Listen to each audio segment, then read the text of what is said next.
chez les colocs. daf may dóor. daf may xas. dóor lu ne la may def.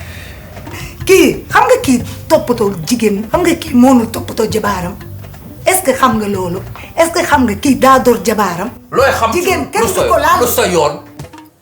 yow lan la booy cagatu ba sa jabar feebar nga war a mën a toog si côtéem ah. yow ëppal nga. yaa ma gën a ëppal te sab loxo bii nga xamante ne sobee kase la bu ma laal. bu ma laal bu ma jege.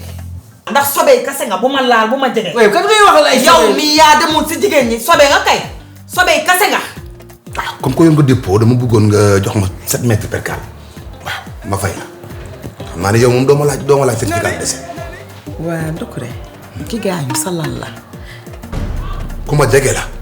waaye man kay xam naa ne ku la jege. amul solo day dem kooku moom day dem moom ak lu mu mënti xew day dem.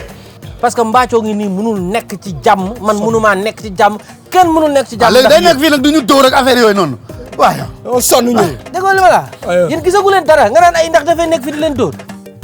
Mbathio war na ma wax loolu dama ne Mbathio yabu la man la yab aw Mbathio war na laa wax loolu ah Mbathio ni mu sonnee si moom xuli sa bët yi dafa dox ba nulootu la ak nit say bët ak ñu xooxa cuy te lépp laa am uboo ko kax moom ah Mbathio war naa doxale noonu. ndax fi mu nekk nii ñaari fanu yàllaa ngi nii sombi laay togg. sombi laay togg ñaari fanu yàlla. muy yor xaalisam di ci sañse ay mbasin wam yi rafet di ci génn xaw ma jigéen lay seet xaw ma fu muy dem moom moo xam man loolu lijjantiwu ma ko man naa nekk ci jàmm ak salaam ak sama njaboot. inna lillahi. kadee. waaw kan bu ñëw kii bi la ñu tey. li deewee na fu ne deeru defet diw dem na day defet léegi nag sama bakkan bii maa ko moom may naa la ko ma dem te bu ma demee bu ma kenn jaax surtout yéen ñaar booy. kant bi changé na yow xamul loolu. yow kii sa jëkkër la kii ba ma lay bëgg moo ma ni woon naa la takk ubbil sa xol bi def ci kii. sama xol bi xoolal ma jël caabi tëj fi sànni.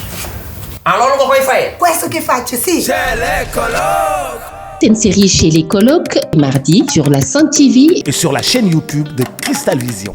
Votre vision devient une réalité.